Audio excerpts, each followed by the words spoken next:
evening.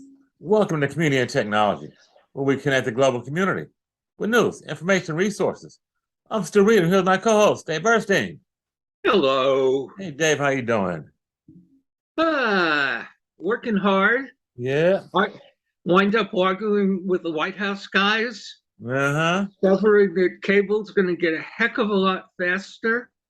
Oh, and worrying about the people we respect down in Puerto Rico. Yeah, that's what I wanted to start before we get into some of the techie stuff. I mean, this is tech related, but it's so human related. That is the big storm that just hit Puerto Rico last weekend. I think it's called Fiona, and it hit last Sunday.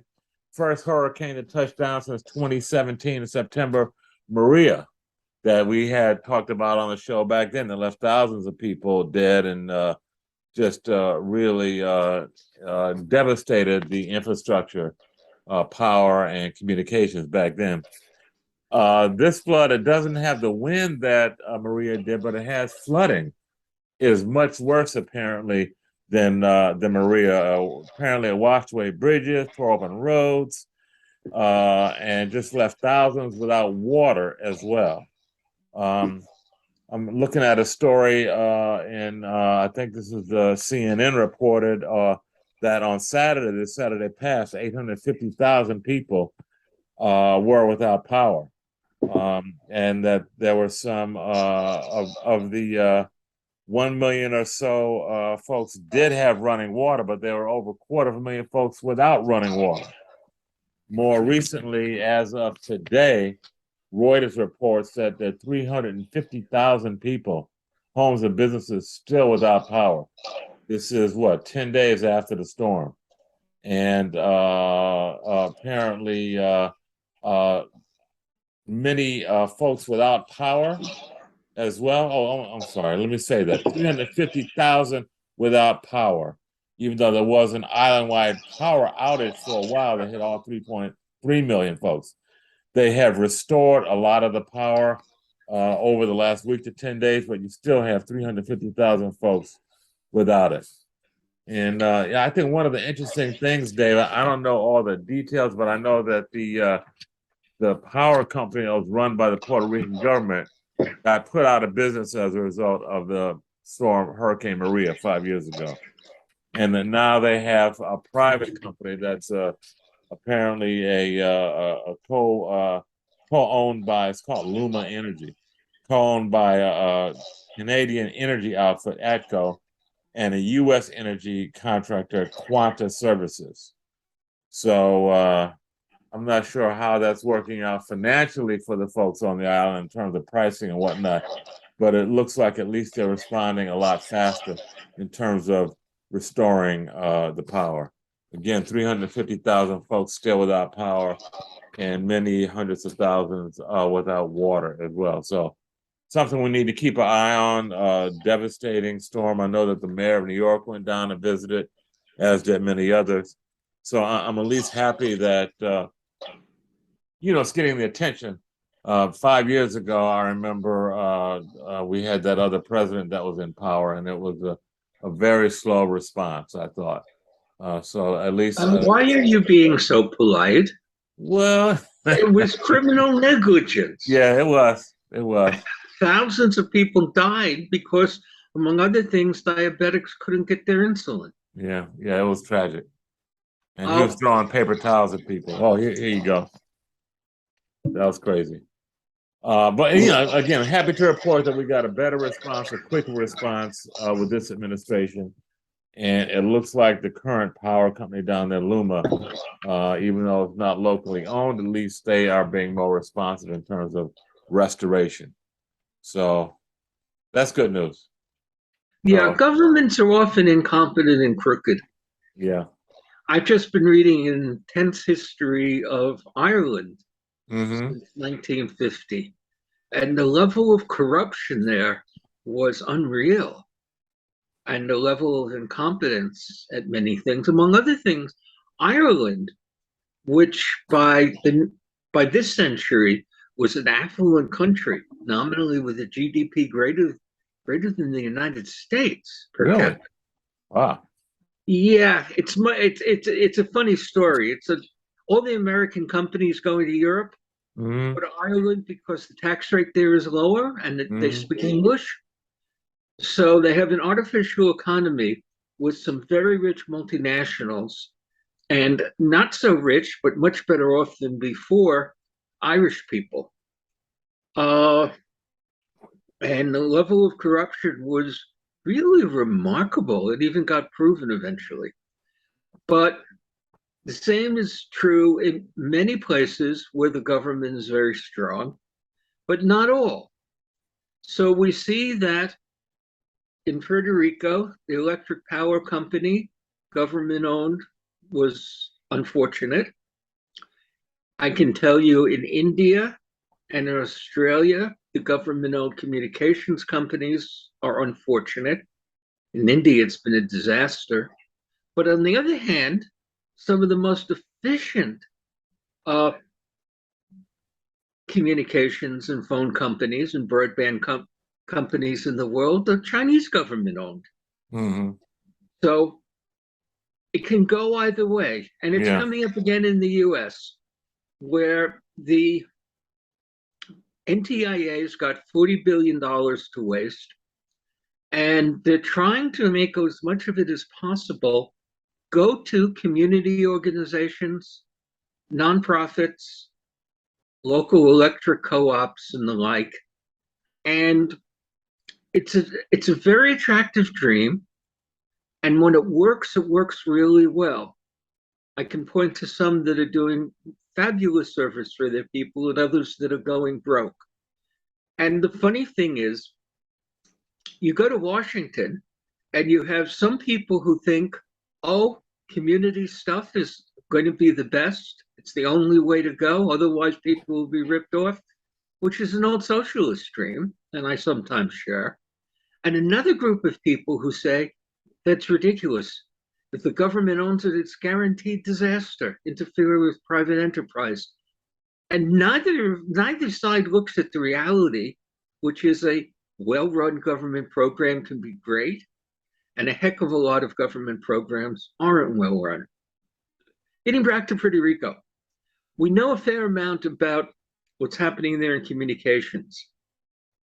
Which do you think is more reliable, fiber and landlines or wireless? In where? In Puerto Rico or just In in Puerto general? Rico or anywhere? Ooh, that's a tricky one, Dave. In my mind, wireless is can be more impervious to things like flooding and hurricanes and stuff like that. I don't know. I don't have any statistics on that. If the fiber is buried, it's underground. Maybe it's more robust in that way, but you don't have lines with the wireless. All you got to do is secure the towers.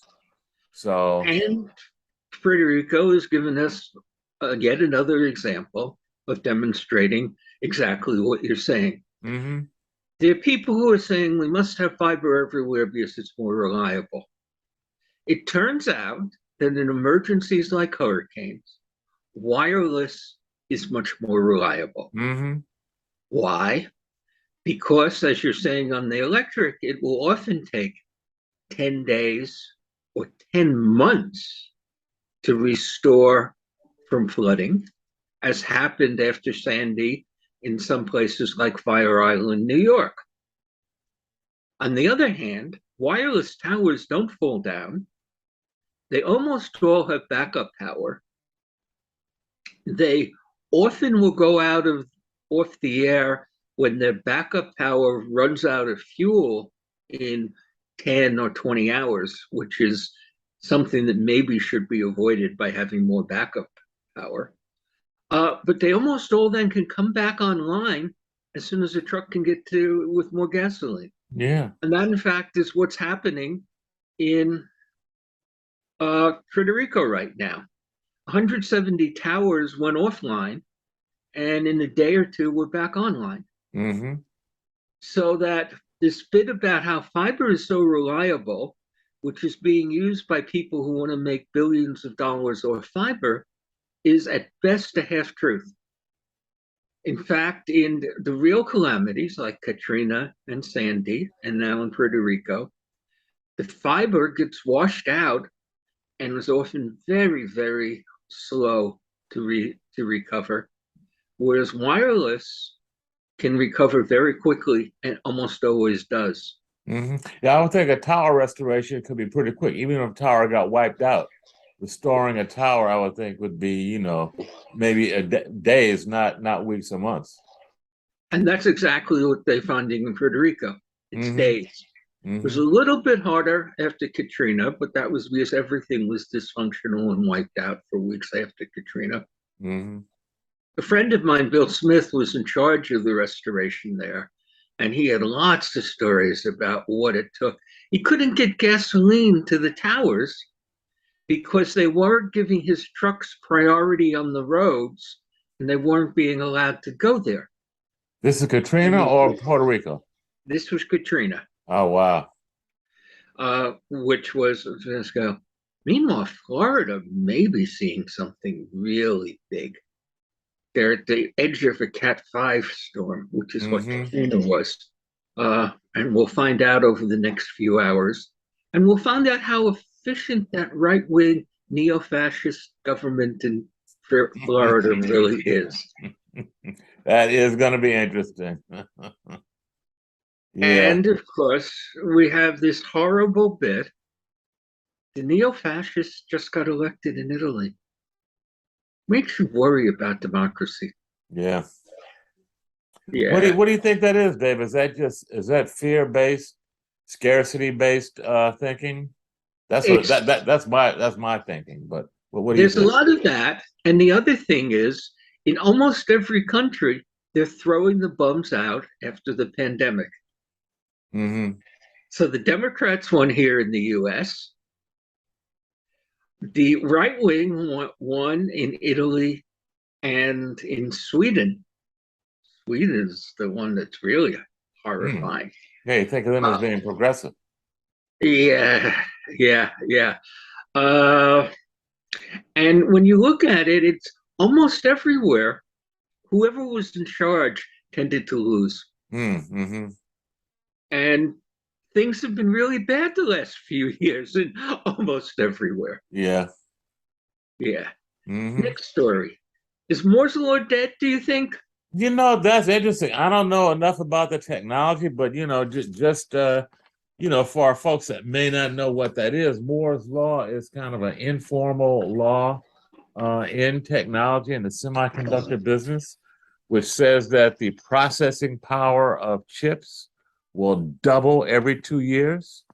It was first postulated by, what was Moore's first name? Well, it wasn't Tom. Gordon. What?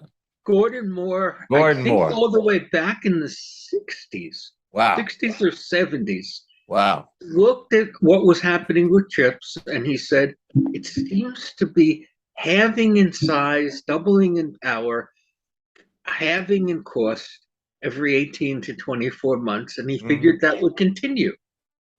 And it absolutely did for the net until about 5 or 10 years ago. Then it became a question. How many transistors do you think there are in the chip inside Apple's current mobile phone? I don't know, David. The numbers stagger my mind, because I'm old enough, as are you, to remember when a 7-transistor portable radio was, 7 transistors. They'd actually advertise the number of transistors back in the day when portable radios were new. And now you're talking about, millions of chips, millions of transistors miniaturized. No, you're not. No, you're not. No? What's the number? The latest Qualcomm, Apple, MediaTek, Huawei, Samsung mobile phone chips have 15 to 20 billion transistors. A chip this big. Wow. And this big, for those who are on the radio listening, Dave is holding his fingers together. He's talking about a grain of sand size chip. not grain of sand size, but the shape with my thumb and forefinger, maybe an inch, less than an inch square. So an inch square chip is holding 10 to 15 billion transistors. Is that what you're telling me, Dave? That's almost unbelievably small, almost unbelievably complicated to produce, and so close that they're now hitting a limit because they're not that much bigger than an atom is, each transistor there. Mm-hmm. The transistors are running at 7 nanometers and 5 nanometers, 4 nanometers.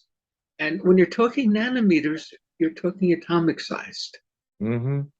So everybody in technology has known for 10 years that there was going to be problems, that this scaling of constantly coming up with new technology that would make it smaller and smaller and smaller was going to have a problem when it got down to this maybe 30 atoms in a transistor at this point. And it's hitting, and people thought there would be big limits. That's Moore's Law is dead.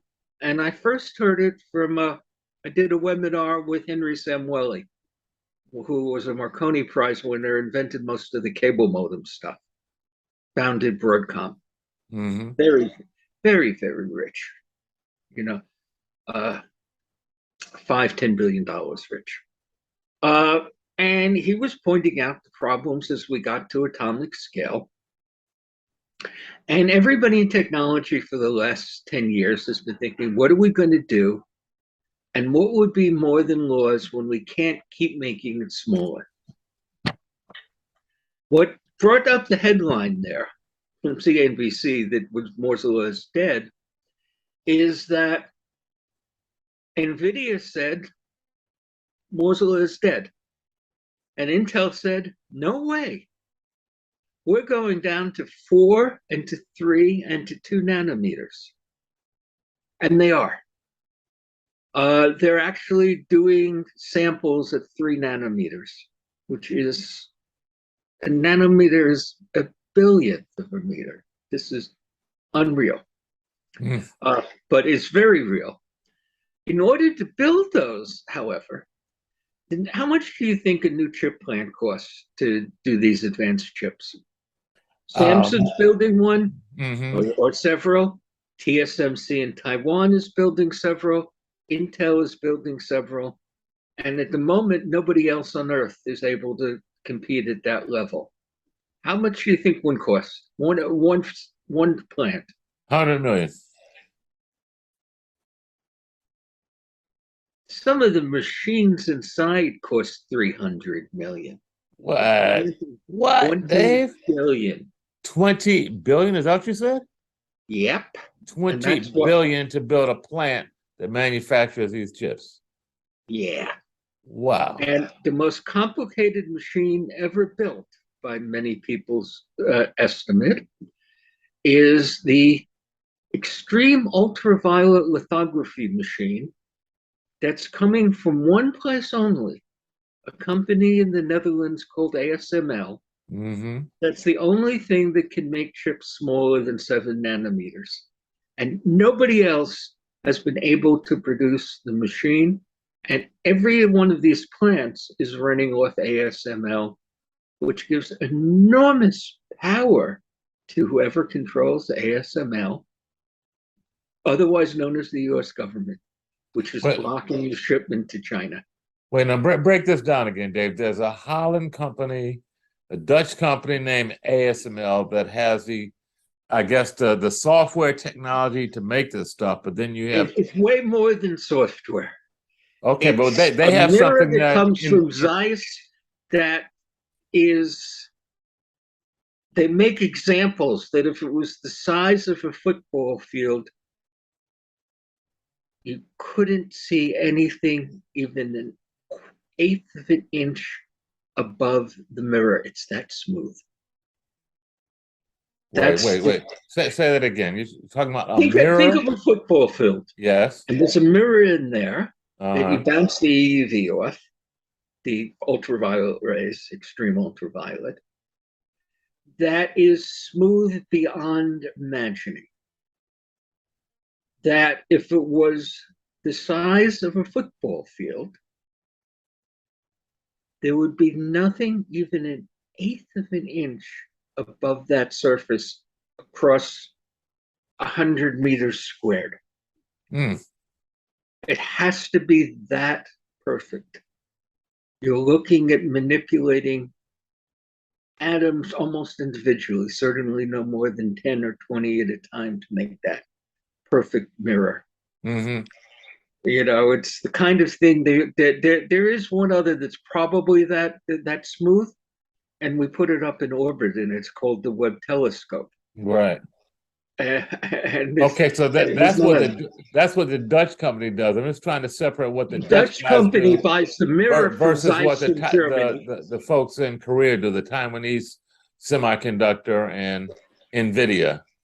They buy the machine from ASML. Okay. That has the mirror from Zeiss in Germany, and it costs $200 or $300 million for the machine. It's the size of a yacht, and I've seen the diagrams of what's in there. Oh, it needs gases so pure that they would be a fantastical dream for the people making nuclear weapons to be able to come up with something that pure, and so on, because you're working at a scale where 1 or 2 atoms out of place destroys the transistor, because the whole transistor may be 100 atoms, and there are 15 billion of them in a mobile phone chip. So that's what's going. It is hard. That's stunning. But it's happening, and they are getting smaller, which means they use less power, and they take less space, which is why the mobile phones are the critical application. But it turns out that the $20 billion plants are so expensive that they're not really getting that much cheaper. So for the last 50 years, Moore's law has been bringing down the price of everything in computers and televisions and communications equipment. All kind of, every electronic device has been getting cheaper and cheaper and cheaper. They're not particularly getting cheaper anymore. That's going to stop, you think? So they're getting more efficient, but they're not. But Moore's law bringing down the price is not holding. And they're working on what's called more than Moore's, is different ways to design the whole bloody system that gives them efficiency and cost advantages. NVIDIA chips, the best game chips and graphics chips, have in each of them processors. And on that chip, there's a lot of little processors. How many do you think? Complete GPUs that are running heavy-duty calculations. How many per chip? Also runs incredibly fast. I have no idea, Dave. I'd just be throwing out a number. I have no idea. The last number I saw was 3,700 complete GPUs on one chip. Wow. And it's going way past that. And that's what's allowing artificial intelligence and machine learning to happen, is the calculating power is immense. So they're adding a calculator on top of the chip. Is that essentially what's going on there? No, they're adding thousands and thousands of calculators working in parallel. Wow. That works pretty well for some applications, like video on the screen, where you can do each pixel gets one calculator. One GPU core. And there's loads and loads. What Intel thinks they're going to be able to do is that transistors are thought of as flat in one plane, planar transistors. And now they're building them on top of each other, three-dimensionally. That's working on one kind of memory chip NAND chips, which are now 170 layers going to 2 and 4 times 170 layers as we speak. Commercial production is 176 layers. So you've got this incredibly small transistor as part of a chip that uses 170 layers of it. So there's loads and loads happening that's improving the technology. It is getting better. It may not be doubling every 18 months, but everything is still getting better. One of the places we're seeing it is in phone cameras.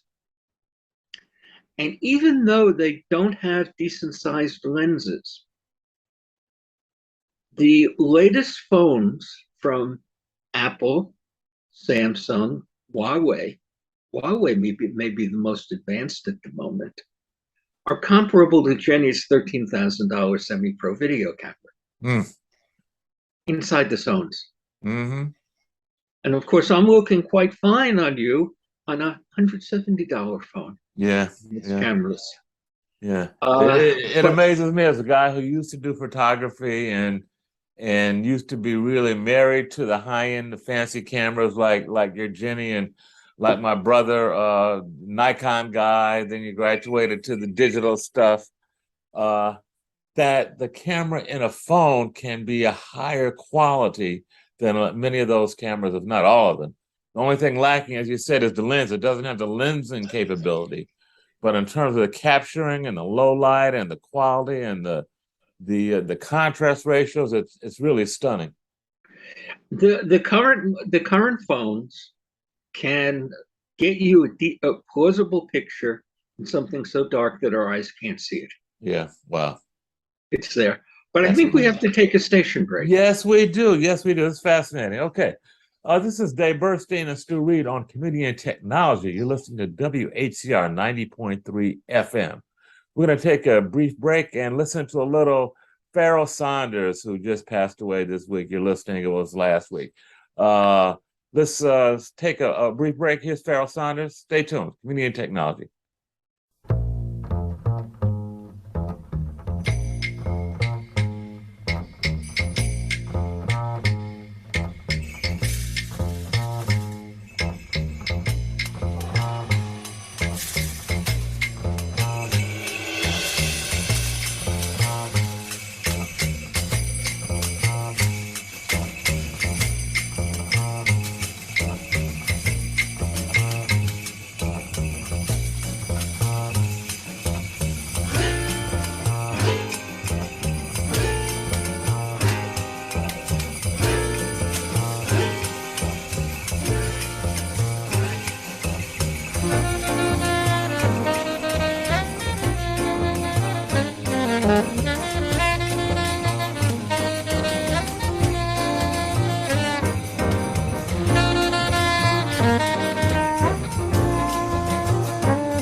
Okay, we're back. This community of technology, Dave Burstein and Stu Reid. Just listening to a little Themby from late great Pharaoh Saunders. Before the break, we were talking about the revolution, ongoing revolution in chip manufacturing, which is pretty amazing, Dave.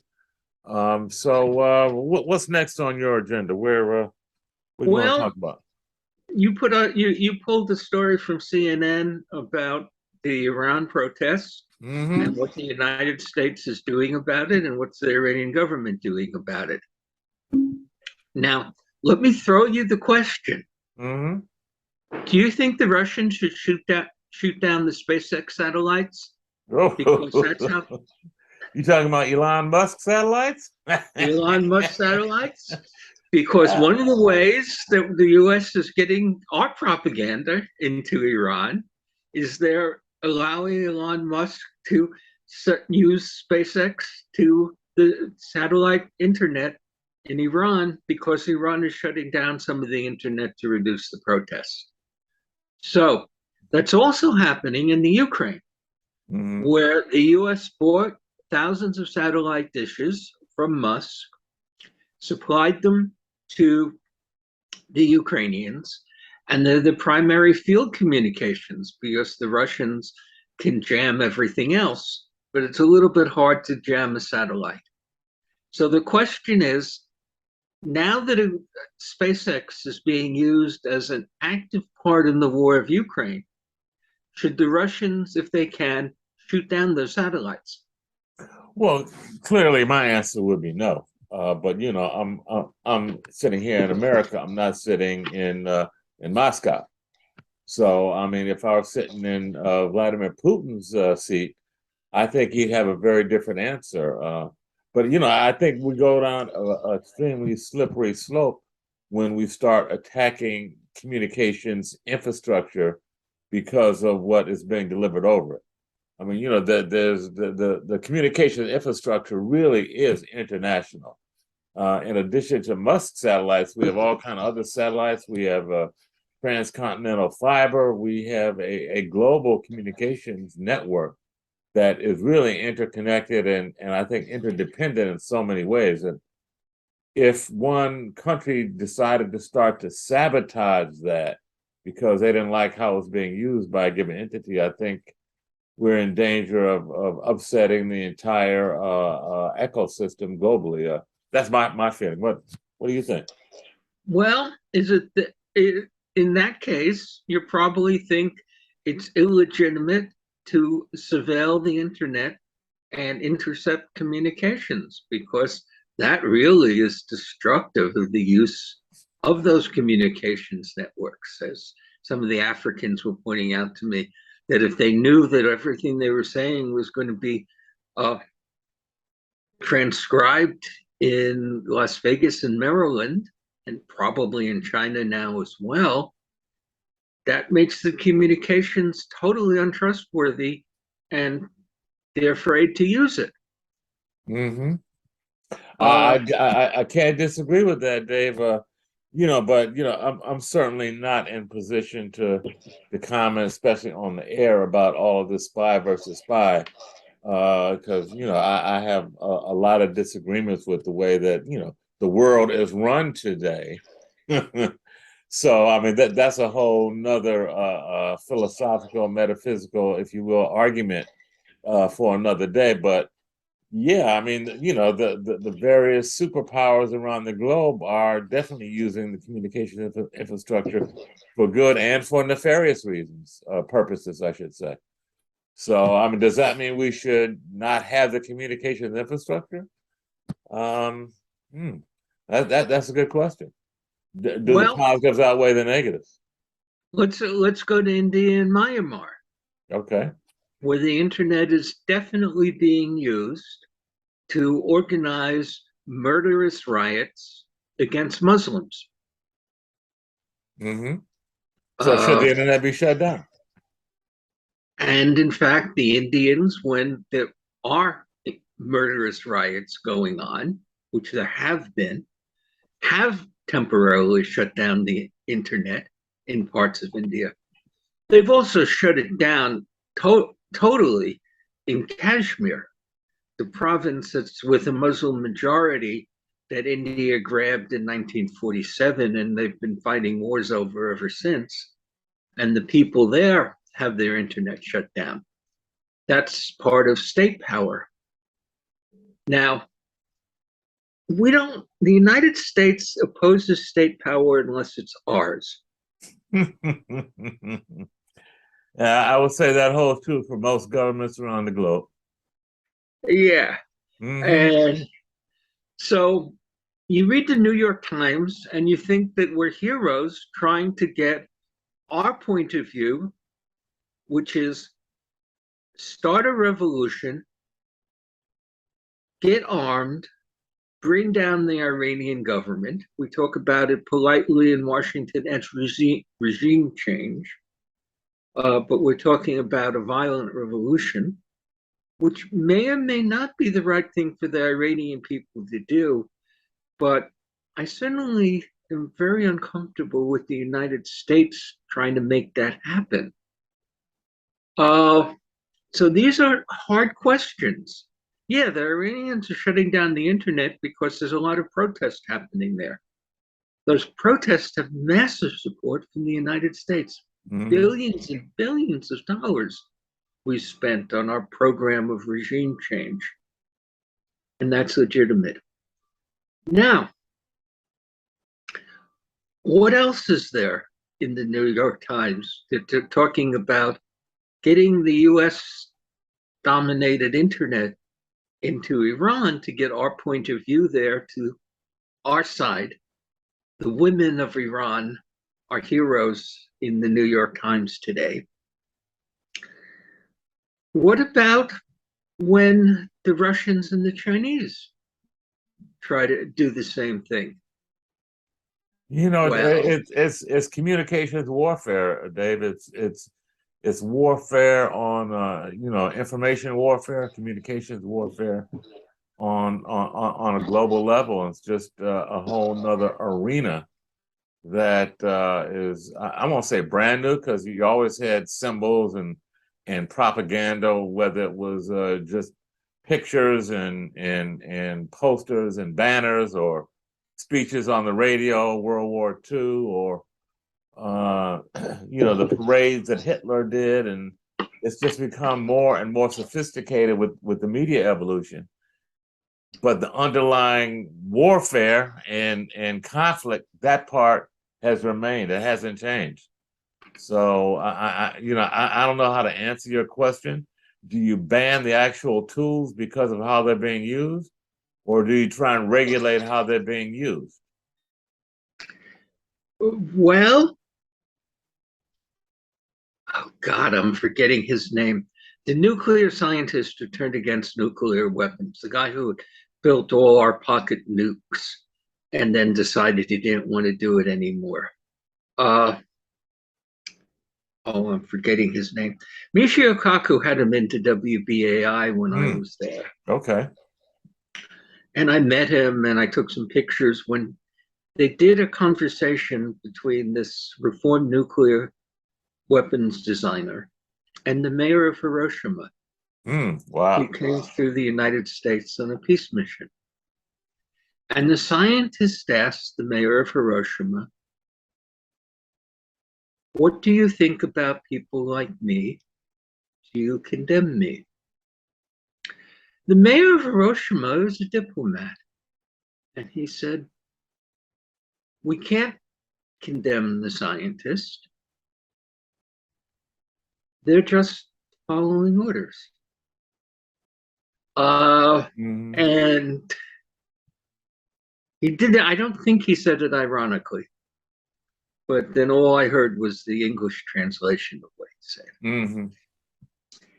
We now have a pile of people, the whistleblowers at Facebook in particular, and a lot of people talking about the harms and the bias and a lot of the work we do in artificial intelligence, who says, yes, the scientists should stop doing it if we can't find some way to do it in a responsible manner. So these lots and lots of hard questions. And one of the things that keeps coming up in this is, do you want to be surveilled? Do you want somebody in Fort Meade to know everything you ever said on the telephone? And what's even more dramatic, do you want somebody in Fort Meade to know everything that's ever been said by anybody in Nigeria, Malaysia, or China on the telephone? De facto, that's happening. Don't know whether it's everything being said, but it's an enormous amount. We just had another story out of China about how the US is intercepting their communications networks. And we actually had in Congress testimony about things that Huawei was doing that could only have become perceived if we had been cracking and intercepting the internal communications in China and in Huawei in particular. I do have a little bit of good news for people. Okay, we could use some of that. Yeah. Jeff Harrell in the White House, I forget his title, it's something like Senior Security Advisor to the President or something. He's very senior there. He's the guy who's taking the lead on a lot of the policy, like our tech war against China and so on. And I asked him about some of this. He came to an Asia Society meeting. And I pointed out that some of the things we do there on the internet, they're just like what we're attacking the Chinese for doing. And we have no privacy. Other parts of the government you represent, I know, are watching me and almost everybody else. And he was there talking about how the internet had to be protected and kept open. And I was turning around and saying, there's nobody who does more surveillance on the internet than the United States. The NSA is very good at doing what the NSA does.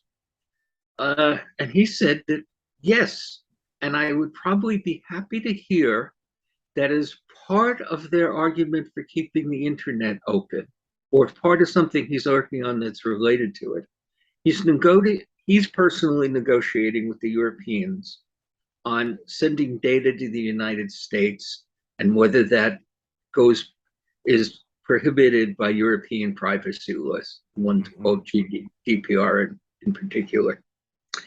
And he said that what's coming out of that discussion is the White House is going to have to insist that our security operators have stronger privacy protections than they have now, because otherwise the Europeans won't let any European data go to the United States.